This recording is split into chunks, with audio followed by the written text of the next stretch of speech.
The City of London. In Shakespeare's day, London consisted of a 1 square mile area surrounding St. Paul's Cathedral. Today, that square mile, the neighborhood known as the City, is still the financial heart of London, densely packed with history and bustling with business. Hi, I'm Rick Steves. Thanks for joining me on a walk through the City. This 1.5 mile long walk from the Temple to London Bridge parallels the River Thames. It follows the same road that's been used for centuries. Along the way, we'll see sights from the city's storied past: St. Paul's Cathedral, the steeples of other Wren churches, historic taverns, a Crusader church, and narrow alleyways with faint remnants of the London of Shakespeare and Dickens. We'll also catch the city in action today. See lawyers and judges in robes and wigs taking cigarette breaks, brokers in pinstriped power suits buying newspapers from cockneys, and shoppers browsing for tailored shirts and Cuban cigars. Allow about 3 hours to do this walk justice, and plan it for a weekday, ideally around lunchtime when the city is a hive of business activity. At night and on weekends, there's less energy and the place feels relatively quiet. Use this walk to help resurrect the London that was. Then let the city of today surprise you with what is.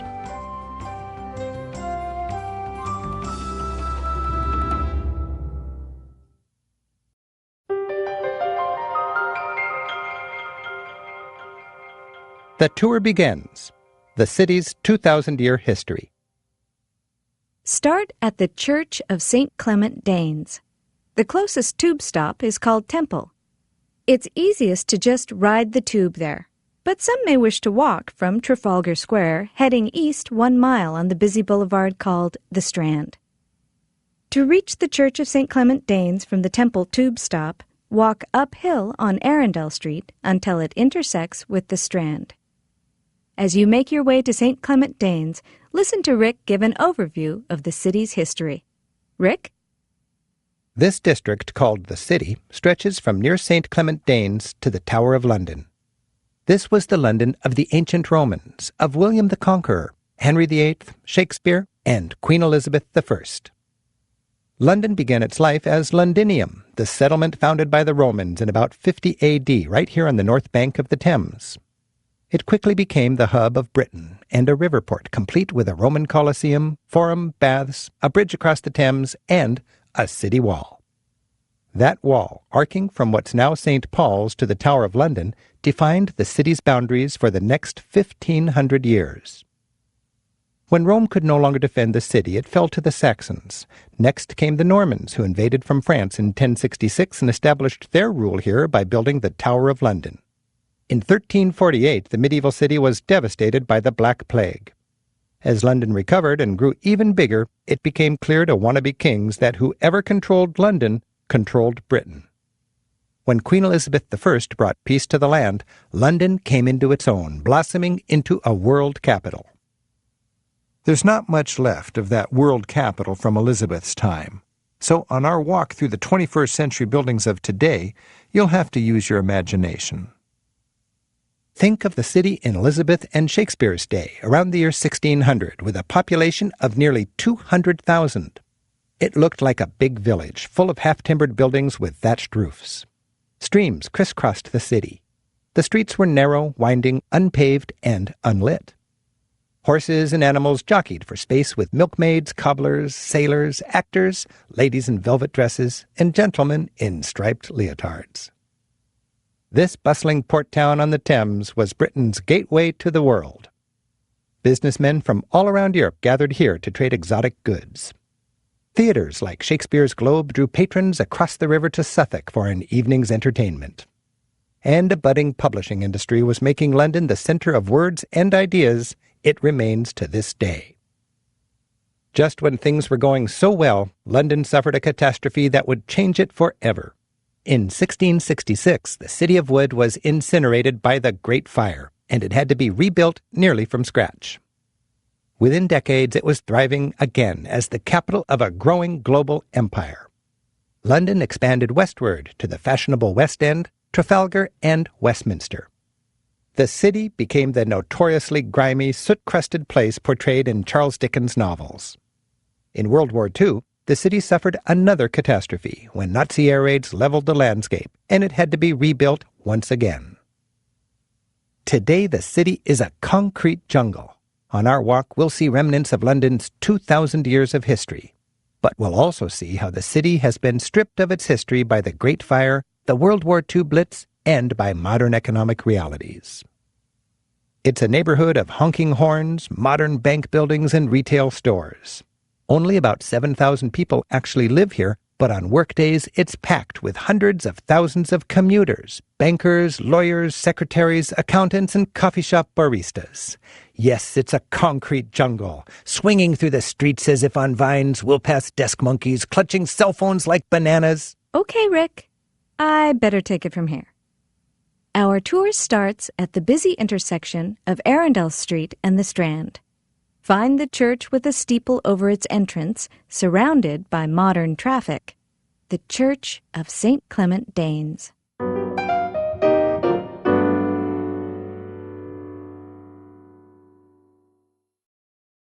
The Church of St. Clement Danes. The church, with its wedding cake steeple, sits in the middle of a tangle of traffic. Welcome to the city. Cars go in every direction at this busy intersection. Notice how the traffic curves completely around St. Clement Danes. It's an island church left stranded in the middle of the Strand when the road was widened around it.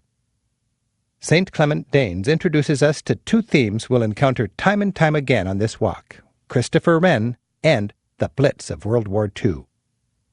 This is the first of several Wren-built churches on this walk. After London was leveled by the Great Fire of 1666, Christopher Wren was hired to rebuild the city. Of the 50-some churches he built, 23 decorate London to this day. This church was also blitzed heavily during the Nazi air raids in World War II. Today, it's a Royal Air Force chapel dedicated to the memory of the 125,000 RAF servicemen who gave their lives in both World Wars. Outside the church stand statues of brave airmen. If you go inside, we won't go in on our tour, you'll find hundreds of gray medallions in the pavement dedicated to the various squadrons. Books of remembrance line the walls, including one for Americans. 10 thick volumes full of names are displayed, with a page respectfully turned each day.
Facing St. Clement Danes is the impressive Australia House, with its green roof adorned with statues and the Australian flag.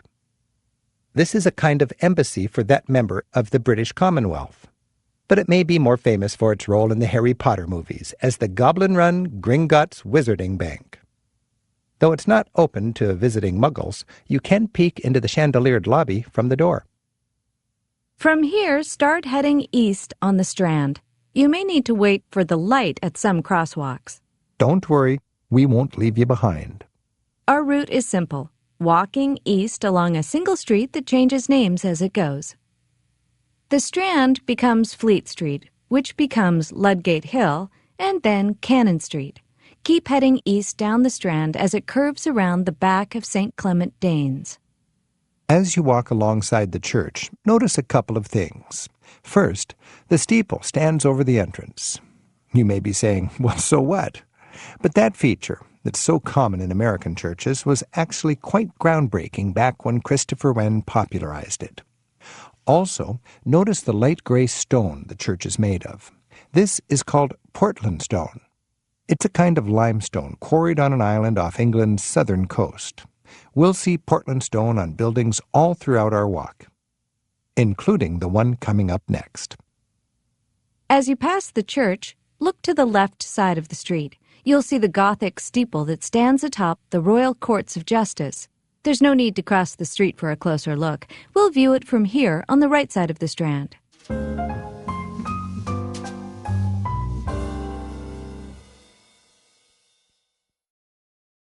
The Royal Courts of Justice. When former Spice Girls sue the tabloids for libel, when the Da Vinci Code author gets sued for plagiarism, or when ex-Beatles pay $50 million divorce settlements to gold diggers, the trial is likely to be held here, at Britain's highest civil court. Criminal cases are held down the street at Old Bailey, which we'll visit later. Paparazzi often litter the entrance, awaiting a celebrity or a lawyer. In fact, many lawyers have become celebrities themselves. The 76 courtrooms in this neo-Gothic complex are open to the public. You can step into the lobby to see the vast Gothic-style entry hall or submit to a security check and go farther in. As we'll see, this courthouse is just one of several legal buildings in the neighborhood. Continue a few steps further along the Strand. Stop when you reach number 216, the tiny shop of Twining's Tea. Its narrow entrance has statues over the door of Chinese men. Colorful, despite the racial stereotypes. If the shop is open, feel free to go inside. It's worth it for the aroma alone.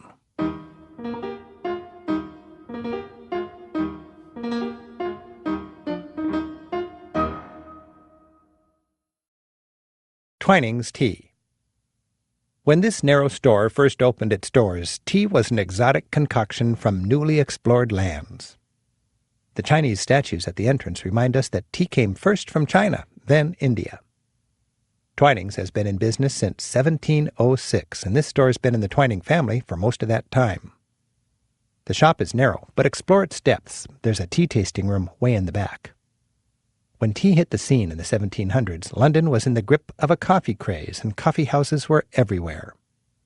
These coffee houses were rather seedy places where so-called gentlemen went for coffee, tobacco, and female companionship. Tea offered a refreshing change of pace, and a late-in-the-day cuppa soon became a national institution. For some, the afternoon tea has expanded into a small meal in itself, complete with sandwiches and pastries. These days, as you'll see on this walk, coffee is making a big comeback in London in the form of modern Starbucks-style coffee shops. Make your way back out to the street as our walk is moving on. Continue eastward on the Strand. Up ahead in the middle of the street is a small statue of a winged dragon. While you pass by, let Rick explain its significance. The Temple Bar Monument. This statue of a griffin, a mythological beast with wings and a lion's body, marks the official entrance to the city. As you pass it, you leave the city of Westminster and enter the City of London proper. The Queen, who presides over Westminster, doesn't pass this point without ceremonial permission of the city's Lord Mayor. The relief at the base of the monument shows Queen Victoria submitting to this ritual back in 1837. Keep going as you now officially enter the City of London. This is also the point where the street changes names. The Strand becomes Fleet Street. Ahead on the left at number 194 Fleet Street is the Old Bank of England pub. This is a former bank with a lavish late Victorian interior that now serves lunches to the 9 to 5 crowd. All over town, banks have moved into modern buildings, and their opulent old quarters have morphed into fancy pubs like this. Continue up Fleet Street a few more storefronts to number 17 Fleet Street on the right-hand side. These days, number 17 is a modern shop, but look above the shop. You'll find an old Tudor-style building with black-framed stained glass bay windows.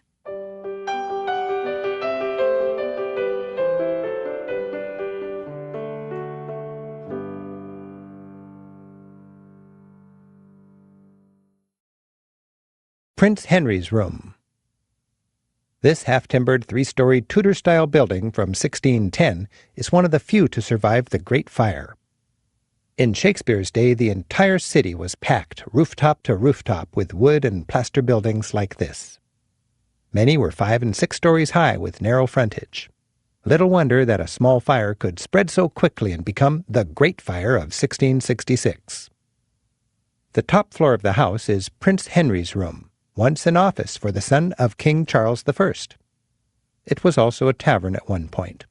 If it's open, there are usually exhibits on London life in past centuries. Fleet Street. Fleet Street has been the notorious haunt of a powerful combination, lawyers and the media. First came the lawyers at the Inns of Court. Then, in 1500, a newfangled invention arrived in the city, the printing press. Fleet Street became the center of an early information age. In 1702, the first daily newspaper appeared. Soon you had the Tatler, the Spectator, the People's Journal, and many others pumping out both hard news and tabloid fodder for the hungry masses. Start strolling east on Fleet Street and imagine life here in times past. Hard-drinking reporters gathered with lawyers in Fleet Street taverns, places like the nearby Wig and Pen. Wig and Pen, that's for lawyer and writer. They talked over sensational court cases, searching for that scoop that London wanted to read about. Even today, Britain supports about a dozen national newspapers, and most Brits still read a daily paper. But the newspaper industry is no longer centered here on Fleet Street. Starting in the 1980s, institutions like the Daily Telegraph, the Daily Express, and Reuters News Agency relocated to cheaper, more modern offices outside of the city center. After about a half block, stop. Gaze across the opposite side of Fleet Street to the Church of St. Dunstan with its octagonal tower. By the way, next to St. Dunstan is a brick building with the names of some bygone newspapers written on the side. View St. Dunstan from here.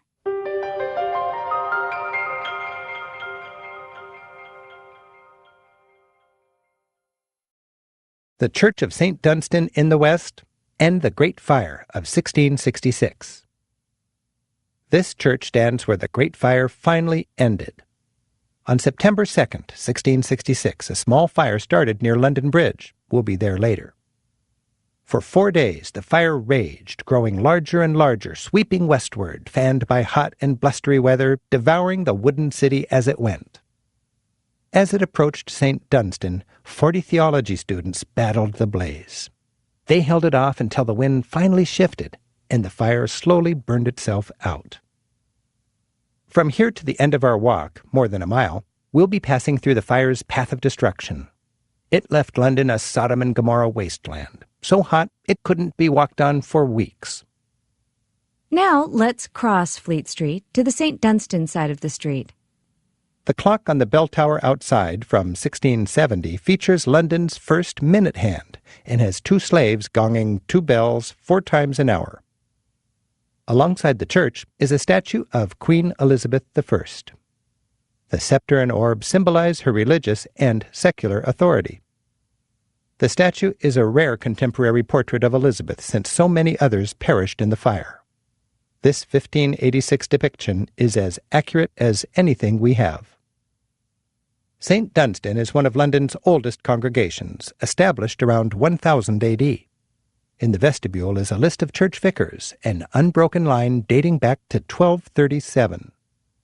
Today, St. Dunstan is one of the few churches with a thriving congregation in this now depopulated and secularized district. By now, you should be on the opposite or north side of Fleet Street. At this point, we're leaving St. Dunstan and moving on to our next stop. To get there is a little tricky, so listen carefully. Continue up Fleet Street about a half block and look for number 167 Fleet Street. Keep an eye out for it because it's not so obvious. When you reach number 167, you'll find a small covered alleyway branching off Fleet Street. Turn left through the covered alleyway. Just to be crystal clear, the alleyway you're looking for is not the one called Red Lion Court. You're looking for another one. It's about 20 paces further. Once you've found it, enter the passageway and follow signs through the narrow lanes directing you to Dr. Johnson's house. As you walk, let Rick describe this back door part of the city.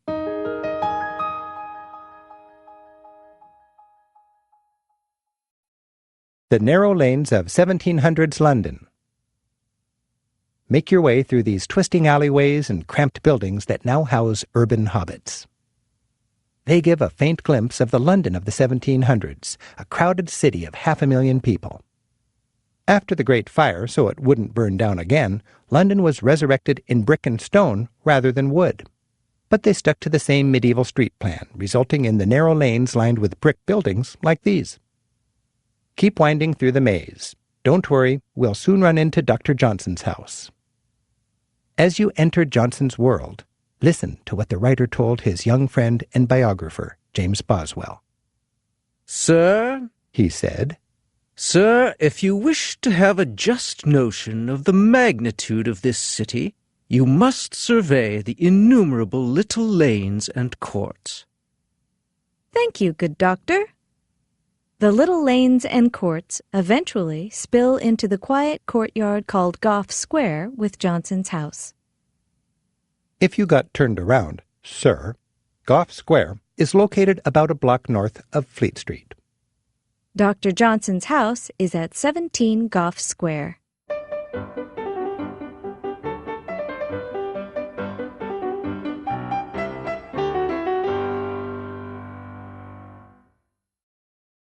Dr. Johnson's house. "When a man is tired of London," wrote Samuel Johnson, "he is tired of life, for there is in London all that life can afford." Samuel Johnson, who lived from 1709 to 1784, loved to wander these twisting lanes. He was always on the prowl for pungent slices of London life that he could pass along in his weekly columns called The Rambler and The Idler. At age 28, Johnson arrived in London, along with one of his former students, David Garrick, the actor who went on to revolutionize London theater. Dr. Johnson roamed the pubs, brothels, and coffee houses.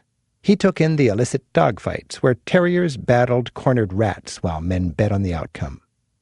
Johnson became a well-known eccentric, a man about town, though he always seemed to live on the fringes of poverty.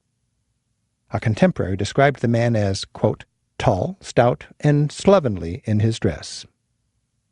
Feel free to stroll around this pleasant courtyard while Rick tells us more about Johnson and his times. At the far end of Gough Square is a statue of Johnson's beloved cat, Hodge, who dined on oysters. Johnson lived in this house from 1748 until 1759. He prayed at St. Clement Danes and drank in the Fleet Street pubs. It was here, in the attic of this house, that he produced his most famous work, a dictionary of the English language. Published in 1755, it was the first great English language dictionary. It starred Johnson's 42,773 favorite words, culled from all the books he'd read. It took Johnson and 6 assistants more than 6 years to put it all together. They had to sift through all the alternate spellings and Cockney dialects of the world's most complex language. Johnson standardized spelling and pronunciation and explained the word's etymology. He also occasionally put his own droll spin on words. Oats, a grain which is generally given to horses, but in Scotland supports the people. Today the house is a museum. For hardcore Johnson fans, and I met one once, the exhibits are fascinating.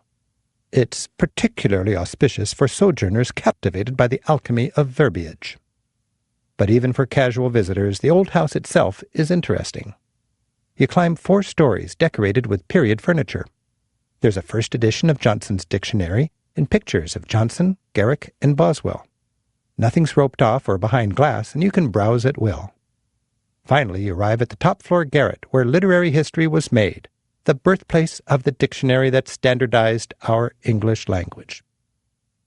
Walk to the far end of Gough Square and turn right at the statue of Hodge the Cat. Head back toward Fleet Street. Pause at number 9 Gough Square. Notice the lists of barristers on the doorway. They work not as part of a firm, but as freelancers, sharing offices and clerks. As you wind downhill through the alleys, stay to the left. By the way, the fact that Johnson loved cats at all was pretty unusual back then. And even today, many dog lovers would agree. As you continue veering downhill left toward Fleet Street, you'll get funneled into a narrow alleyway. Here you'll find the entrance to a venerable tavern.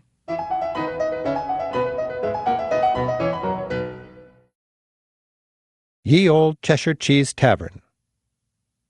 Dr. Johnson often, and I do mean often, popped around the corner here for a quick one, sometimes with David Garrick and his sleazy actor friends. The Cheese, as the pub was called, dates from 1667 when it was rebuilt after the Great Fire, but it's been a tavern since 1538. Inside, it's a 4-story warren of small, smoky, wood-lined rooms.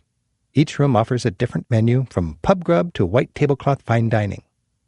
As a traditional chop house, it serves hearty portions of meats to power-lunching businessmen. If you go in, you can sit in Charles Dickens' favorite seat, next to the coal fireplace. That's in the chop room on the main floor. Order a steak and kidney pie and some spotted dick. That's sponge pudding with currants. Sip a pint of Samuel Smith, the house beer of the current owners, and think about Samuel Johnson, who drank here pondering various spellings. Should it be pint with an I or pint with a Y? Color with a U or without? Theater, E-R, or theater R-E? The Cheshire Cheese is a place to immerse yourself in a world largely unchanged for centuries. A world of reporters trying to meet a deadline and lawyers trying to crack a case. It's also a world of many famous characters who dropped by over the generations, of Alfred Lord Tennyson inventing rhymes, and Arthur Conan Doyle solving crimes, of W.B. Yeats, Teddy Roosevelt, and Mark Twain. Step back out on Fleet Street and take in the stunning view of the dome of St. Paul's Cathedral.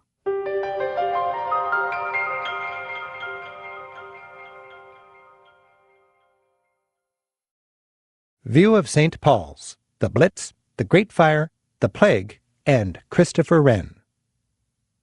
Think of the changes this city has been through. If you were standing here in December 1940, the morning after a German Luftwaffe firebomb raid, you'd see nothing but a flat, smoldering landscape of rubble with St. Paul's rising high above it, almost miraculously intact. And standing here in September 1666, you'd see nothing at all but smoke and ruins. The Great Fire razed everything, including the original St. Paul's Cathedral. Christopher Wren was hired to rebuild St. Paul's and the city. Even today, we see the view that Wren intended, a majestic dome hovering above hazy rooftops, surrounded by the thin spires of his lesser churches. From the Cheshire Cheese, start walking east on Fleet Street. Walk about a half block to St. Bride's Avenue, while Rick describes yet another London catastrophe. If you were walking here in September 1665, you'd hear cries of, "Bring out your dead! Bring out your dead!" But I'm not dead yet.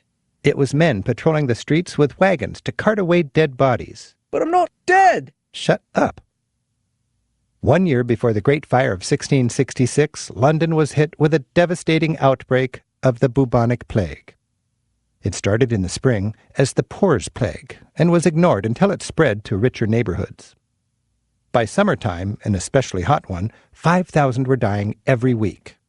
Victims passed through several days of predictable agony: headaches, vomiting, fever, shivering, swollen tongue, and swollen buboes or lumps down on the groin glands. Finally, you died, with your skin turned a blotchy black. That's why they call it the Black Death. The corpses were carried off to mass graves, including one near here. By fall, London was a ghost town, and throughout England, people avoided Londoners like the plague. In all, 70,000 people died, 1 in 6 Londoners. The city would not be completely rid of the disease until the purifying flames of the Great Fire a year later. Find St. Bride's Avenue, a half-block east of the Cheshire Cheese. It's across Fleet Street on the south side or right side of the street. Looking down St. Bride's Avenue, you'll see the wedding cake steeple of St. Bride's Church. Cross Fleet Street and make your way to St. Bride's.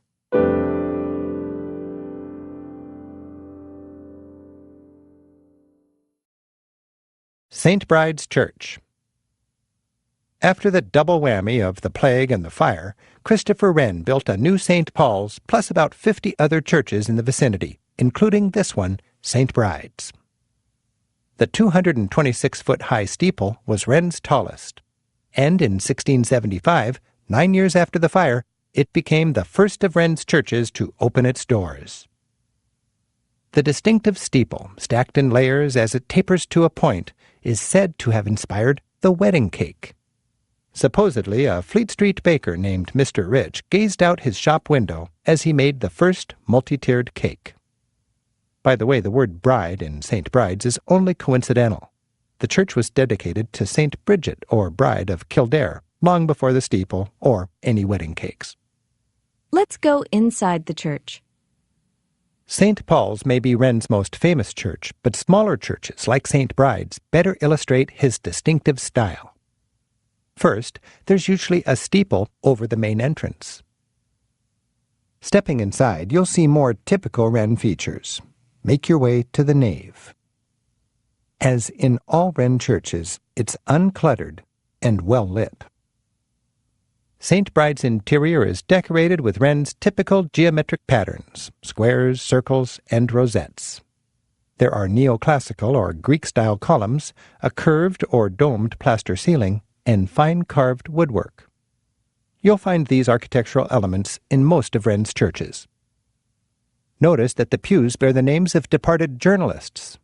St. Bride's is nicknamed both the Cathedral of Fleet Street and the Printer's Church. It's been home to newspaper reporters, scholars, and literati since 1500. That's the year a man named Wynkyn de Ward set up his printing press right here on church property. De Ward's press first served the literate clergy of St. Bride's, but was soon adopted by secular scholars, bookmakers, and newspapers as Fleet Street became a global center for printed information. During World War II, St. Bride's suffered terribly in the Blitz. Today's structure was largely rebuilt after the war. But because of Hitler's bombs, the church was instantly excavated, clear down to its 6th century Saxon foundations, revealing previously unknown history. Today, the basement is open to visitors as a museum. Let's visit the basement. No, let's not and say we did. I've been there and I think we should move on. I'll tell you what you missed as we carry on. All right, then. Let's start making our way back to Fleet Street. If you did visit the basement, you'd see layers of history from 6 previous churches. On display are Roman coins, medieval stained glass, some examples of early painting, and 17th century tobacco pipes. There's even the wedding dress worn by the bride of the baker who is inspired by St. Bride's steeple. When you reach Fleet Street, turn right and continue east in the direction of St. Paul's. By the way, we're about halfway through our walk, and you may consider taking a break at some point along here. There are plenty of places nearby, including a tavern just ahead. Continue along Fleet Street as it descends into a valley in the landscape, a former river valley.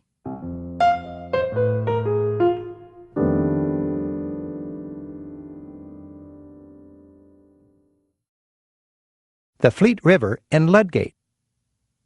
At number 99 Fleet Street, just a block past St. Bride's, is the Punch Tavern. This pub is named after the London political magazine, famous for its satirical cartoons. In the mid-1800s, this pub became the magazine staff's hangout. peek into the tavern to see Punch and his look-alike wife, Judy, looking down on a perfectly Victorian scene. These figures from a popular puppet show gave both the magazine and the tavern their names. Continue down Fleet Street into the valley. As we walk, we're getting closer and closer to London's medieval origins, which still lie a ways east of here. Cross busy Farringdon Road. This valley in the landscape was formed by the Fleet River, which still flows, though covered over by Farringdon Road. The river flows southward, crossing underneath Fleet Street on its way to the Thames at Blackfriars Bridge. In medieval times, the river formed the western boundary of the walled city. So once we cross the street, we get closer to the city Shakespeare would have recognized. After crossing Farringdon Road, continue on Fleet Street, which is now called Ludgate Hill. Okay, hike up the hill toward the big church. That's St. Paul's. Ludgate Hill, as one of the 3 hills in the area, was where some of London's first inhabitants built. The ancient Romans of Londinium may have built a temple to their goddess of hunting where St. Paul stands today. As you walk, look up ahead. You'll spy a lead-covered steeple near St. Paul's. This steeple graces another of Wren's churches. It's called St. Martin within Ludgate. The church itself is much older than the steeple. It stands on the site of what was once the city wall. In medieval and in Elizabethan times, this was one of the gated entrances to the city, known as Ludgate. Continue up Ludgate Hill to our next stop, St. Paul's Cathedral. As you walk, let Rick describe the church, the dome, and the venerable history.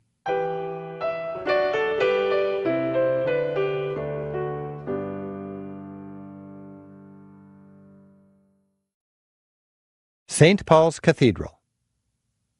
The greatest of Wren's churches is St. Paul's.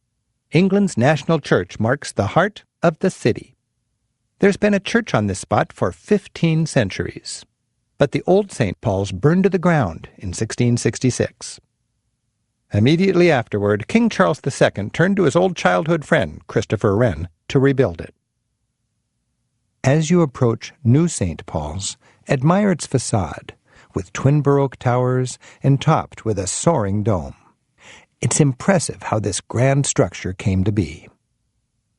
Christopher Wren, who lived from 1632 to 1723, was only 33 years old when he got the gig.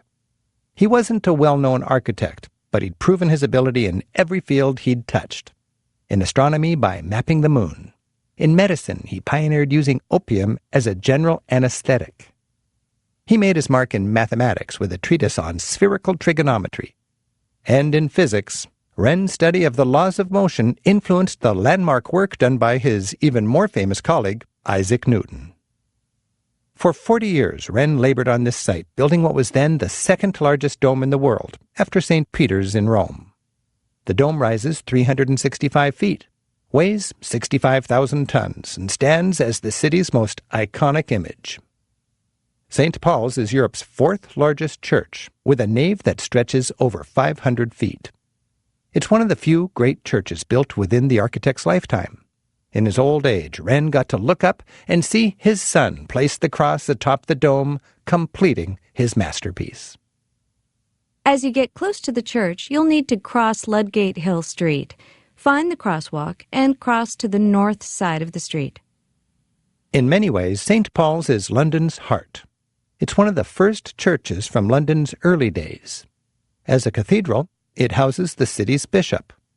First, it was a Catholic bishop, and then, after the Reformation, Anglican.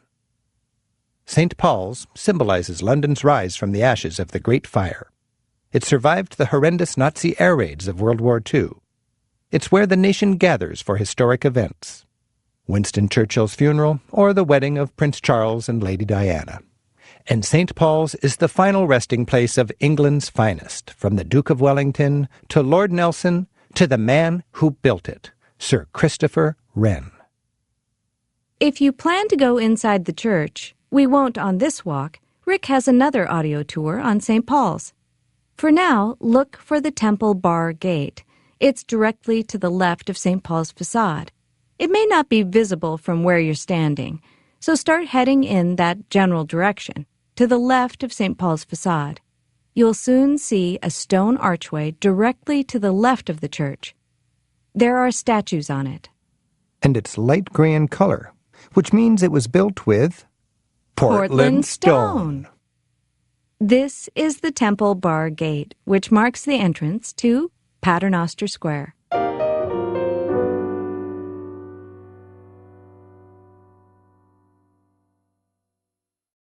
Temple Bar and Paternoster Square.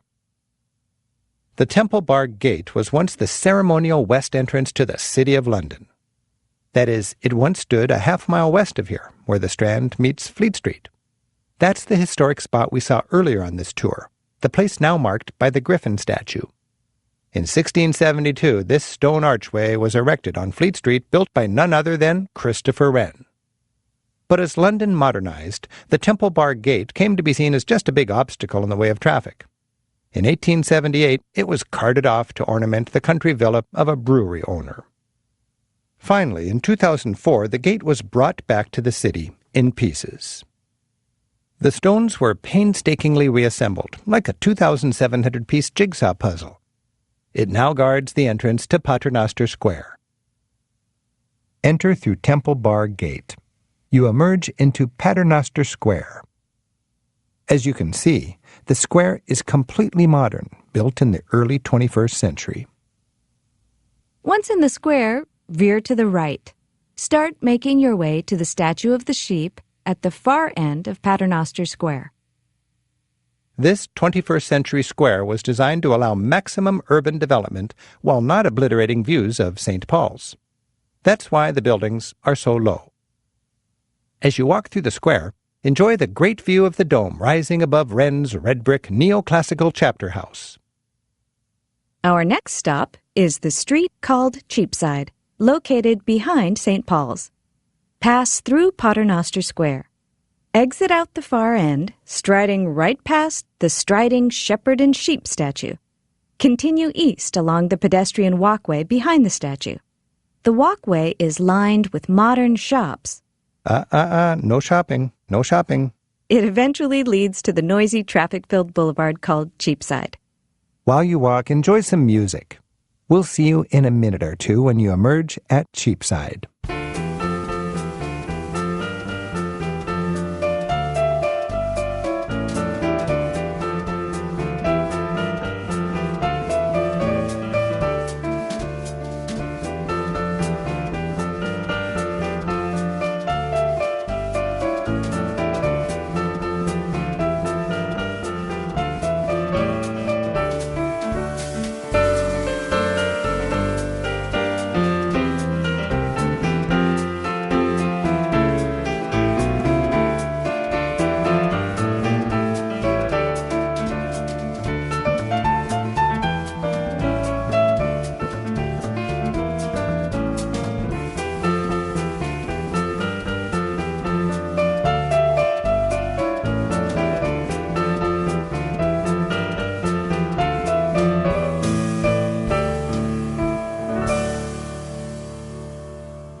By now, you should be arriving at the busy street called Cheapside. When you reach it, turn right and continue east as you listen to Rick's commentary.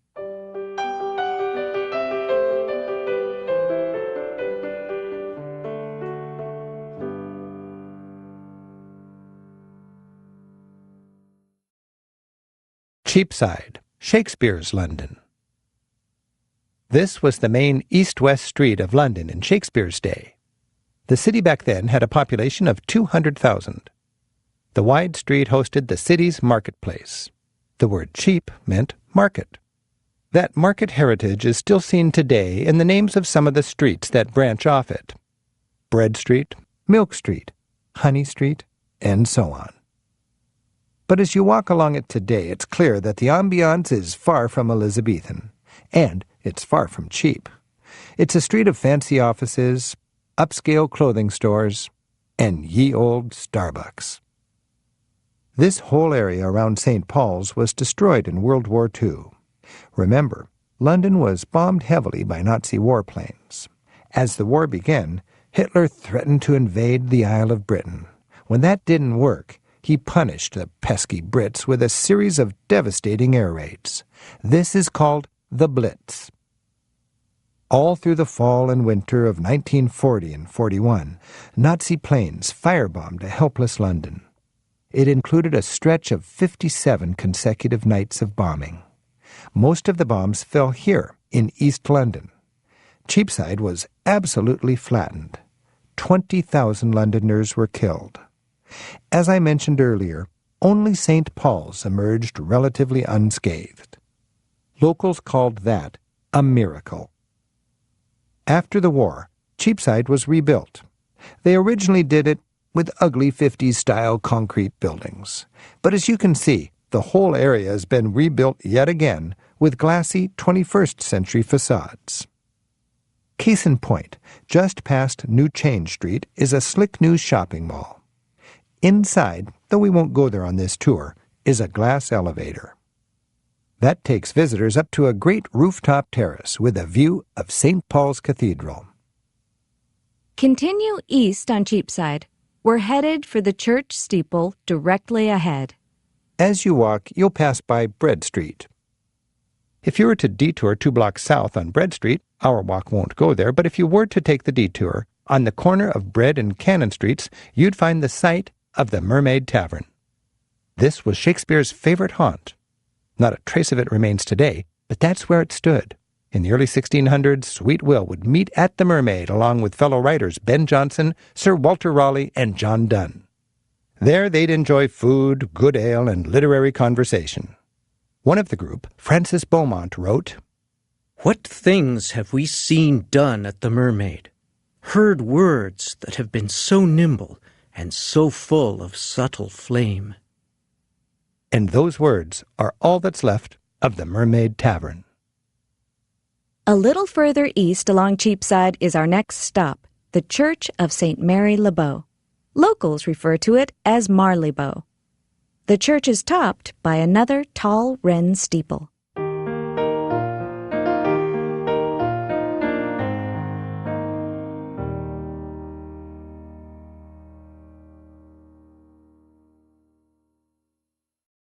St. Mary Le Bow and Bow Lane.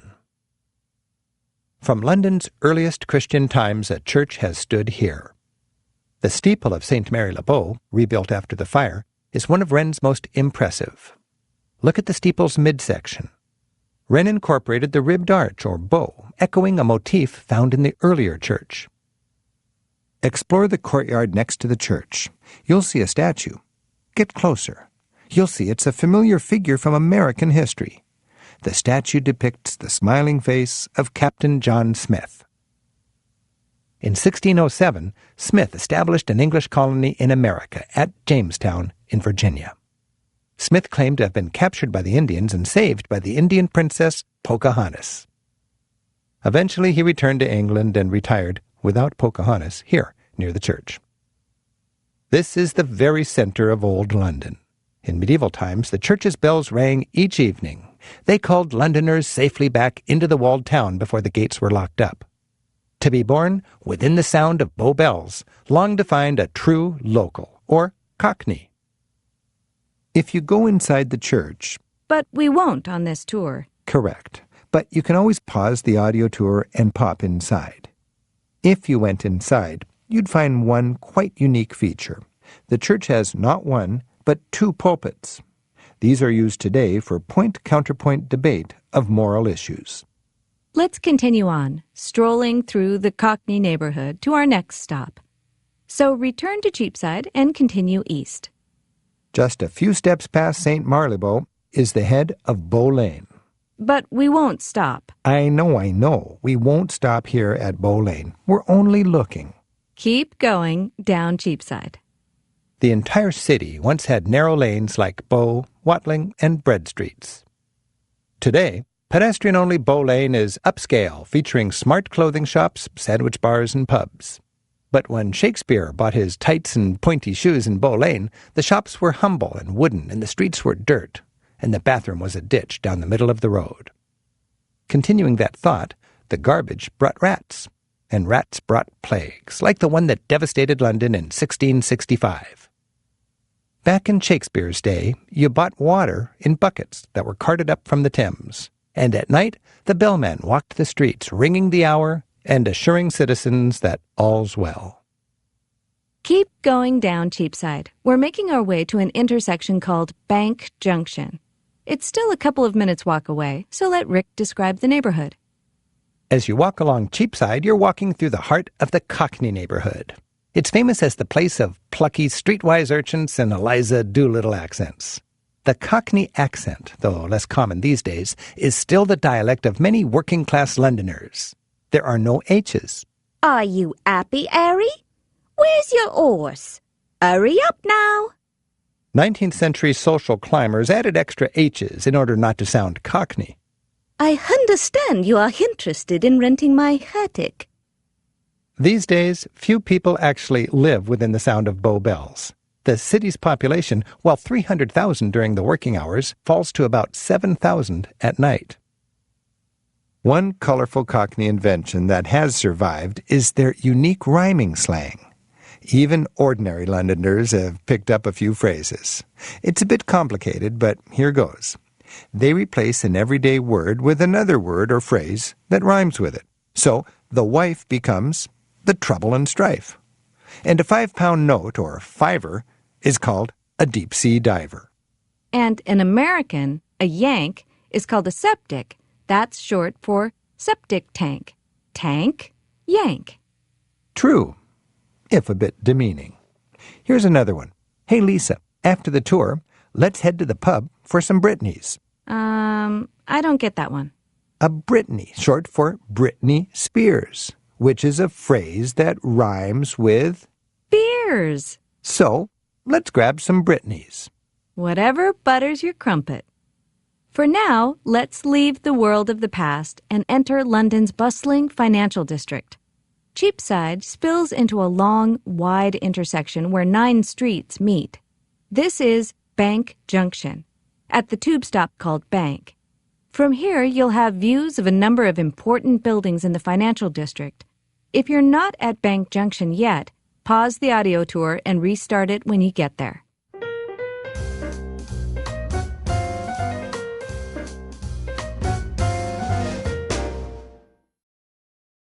Bank Junction. This intersection is the center of financial London, the neighborhood nicknamed the Square Mile.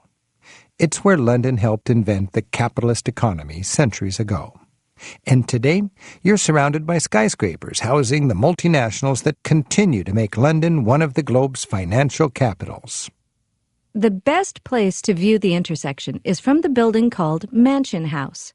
That's the old building just ahead on the right, the one with 6 big columns. That's 6 columns, not the 8-columned building you see further in the distance. Start making your way to Mansion House. You'll need to cross a couple of crosswalks. London's Square Mile must handle more money than any square mile on Earth. It hosts 500 foreign and British banks. Several large companies have corporate headquarters here. Companies like Prudential Life Insurance, Unilever, Lloyds Banking. The city is best known for its investment firms. London is located right in the middle of the planet's time zones.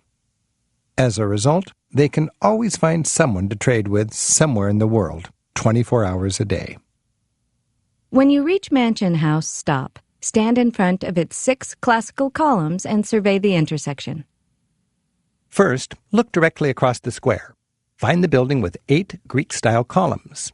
This is the Royal Exchange, London's first stock exchange. When the original stock exchange opened, stock meant whatever could be loaded and unloaded onto a boat in the Thames. Remember, London got its start as a river port. Soon those early businessmen were gathering here at the Royal Exchange, trading slips of paper and futures rather than actual live goats and chickens. Traders needed money changers needed bankers, and London's financial district boomed. Today, you can step inside the Royal Exchange under the sign that reads, Trading since 1571. You'll find a skylight-covered courtyard lined with shops trading in retail goods. To the left of the Royal Exchange is the city block-sized Bank of England. This huge building complex, covering over 3 acres, houses the country's national bank. In 1694, the bank loaned £1.2 million to King William III at 8% interest to finance a war with France. And it's managed England's national debt ever since. This is an investment bank. In other words, a banker's bank. It loans money to other financial institutions. Working in tandem with the government, the Old Lady of Threadneedle Street, as it's called, sets interest rates, prints the local currency, and serves as the country's Fort Knox. Inside, it houses stacks of gold bars in its mighty subterranean vaults. By the way, inside there's also a small bank museum where you can see old and new banknotes and a real gold bar. Now look farther in the distance at some of the financial district's impressive skyscrapers. Rising up behind the Bank of England is the black-capped skyscraper called Tower 42. At 600 feet, it's the city's tallest. But it's not London's tallest, which is Canary Wharf, further to the east. To the right, behind the Royal Exchange, is the tip of the bullet-shaped, spiral-ribbed glass building called 30 St. Mary Axe. Built in 2003, this 40-story building is probably better known as the Gherkin, or Pickle. And just to the right of that is another building that's instantly recognizable by its nickname, the Cheese Grater. You're standing next to historic Mansion House. Mansion House is the official residence of the city's Lord Mayor. He governs not all of London, but just the neighborhood of the city. In the year 2000, a new post was created of a mayor that governs all of London. But the Lord Mayor of the city still carries on the old traditions, presiding from this palatial building. Once a year, he rides the streets in the Lord Mayor's coach, a gilded carriage pulled by 6 white horses that looks right out of Cinderella. From Bank Junction, it's a 5-minute walk to our next stop, called the Monument. From Mansion House, start walking east, staying along the right side of the intersection. After about 30 yards, veer right onto Lombard Street. Continue down Lombard, which becomes King William Street. As you walk, you'll soon catch glimpses of the Monument directly ahead. It's a tall column poking its bristly bronze head above the modern rooftops. Keep going and listen while Rick describes it.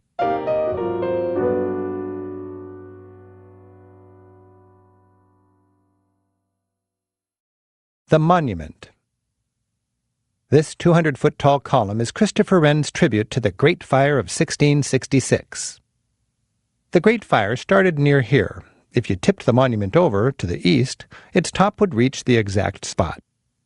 At 2 o'clock in the morning of September 2nd, 1666, a small fire broke out in a baker's oven here on Pudding Lane. Fanned by hot, blustery weather, the fire swept westward, leaping from house to house until the city was a solid square mile of flame. Think about it. On our walk, we've traversed the entire fire zone, from St. Dunstan to St. Paul's to here. Here's how one eyewitness described London's Great Fire of 1666. The stones of St. Paul's flew from the building, the lead melting down the streets in a stream. God grant that mine eyes may never again behold the like. Above 10,000 homes, all in one flame, the noise and crackling and thunder of the impetuous flames, the shrieking of women and children, the hurry of the people, the fall of the towers, houses, and churches was like a hideous storm. In 4 days, 80% of the city was incinerated, including 13,000 houses and 89 churches. The good news? Incredibly, only 9 people died. The fire cleansed a plague-infested city, and Christopher Wren was left with a blank canvas upon which to create modern London. Continue down King William Street, approaching closer to the Monument. The Monument brings to mind another theme of our walk, Christopher Wren. We've seen Wren's St. Paul's as well as several other churches, including St. Bride's and the place our walk began, St. Clement Danes. When Wren was invited to rebuild the city after the fire, he made sure to include a permanent memorial of the tragedy. His design was classic, a single Doric column. The bristly top is made of gilded bronze. It's meant to depict a Greek urn sprouting flames, symbolizing the Great Fire of 1666. The column itself is constructed from, Lisa? Portland stone. You've been paying attention. Well, I'm not mutton. Say what? I'm not mutton. Mutton, Jeff, rhymes with deaf. I'm not deaf, as the Cockneys would say. Lisa, you're amazing. You win a free Brittany. Whatevs. King William Street eventually crosses Cannon Street. As you cross, continue along King William Street as it veers to the right. Keep going as the road passes by the monument and onto the Thames.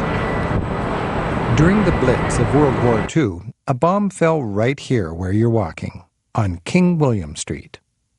Everything was obliterated, but the monument remained standing. Another miracle, the locals said. For 3 centuries, the monument stood alone here, towering high above the skyline. Now it's surrounded by much taller buildings. Maybe that's a shame, but it's also a testament to the Londoners' determination to rise time and time again from the ashes of disaster. You should now be reaching a spot with a clear view down Monument Street where you can see the entire monument, top to bottom. The column is hollow. Inside is a spiral staircase.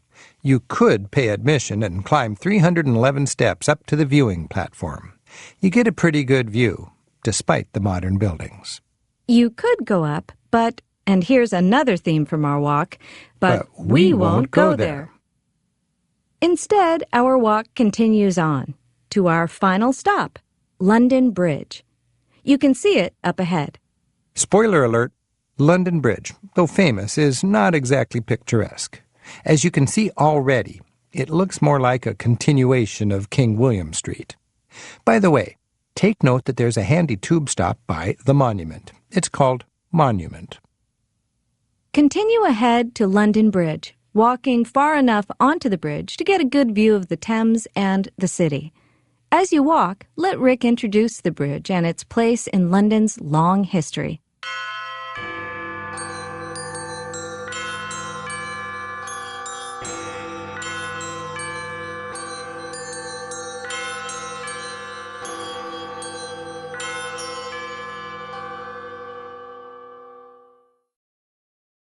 London Bridge. Let's finish our walk where the city started. London was born as a river trading town, and a bridge has stood on this spot for 2,000 years. The Romans built the first wooden footbridge over the Thames to Londinium around 50 A.D. The Thames flows from the interior of England to the open sea. It's a tidal river from here to the sea, so ancient boats could hitch rides on the tide in either direction. Soon, goods from every corner of the world were pouring into this urban center, and London thrived. Since Roman times, London Bridge has been torn down and rebuilt at least 4 times, including in 1014 during the Danish invasions. That event may have inspired a song passed down to us as "London Bridge is falling down, my fair lady." The most famous version of the bridge was crossed by everyone from Richard the Lionhearted to Henry VIII to Shakespeare to Isaac Newton to Charles Darwin. It was built around 1200 and stood for more than 6 centuries. Back then, it was the only crossing point into this major city. Built of stone on many thick pilings, it had houses and shops that arced over the roadway and leaned out over the river. With its own chapel and a fortified gate at each end, it was practically a neighborhood unto itself, with a population of 300. In 1823, that famous bridge was replaced by a brick version. In 1967, that bridge was sold to an American. It was dismantled, shipped to Arizona, and reassembled all 10,000 bricks in Lake Havasu City, where it now stands. Humor today's Brits who like to believe that the Yank thought he was buying Tower Bridge. The London Bridge of today, 3 spans of boring, traffic-clogged concrete, was built in 1972. Up ahead on the south bank is the mammoth skyscraper known as the Shard. It rockets dramatically up over 1,000 feet, a total of 95 stories. When inaugurated in 2012, it was far and away the tallest building in Western Europe. There's a viewing platform up top, though the ticket price is about as high as the building itself.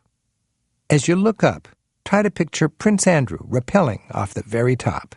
He did just that to raise money for charity. Once on the bridge, make your way far enough along that you can get a good view. The best views are from the very center of the bridge. From atop London Bridge, pan counterclockwise and take in the sights. Looking east, downstream, is the fanciful Tower Bridge. Though it looks medieval, this neo-Gothic drawbridge was only built a century ago in 1894. The big ship in the foreground is the HMS Belfast, a World War II cruiser open to tourists. On the north bank is the Tower of London. Find the 4 domed spires and a flag rising above the trees. Next, look for the monument, that lone column memorializing the Great Fire, trying hard to poke its head above the modern buildings. Then comes St. Paul's Cathedral with its dome and twin spires. The wedding cake steeple of St. Bride's Church rises up from among office buildings. And far beyond that lies the Temple, where we started our walk. Here, at the end of our guided walk, consider all we've seen.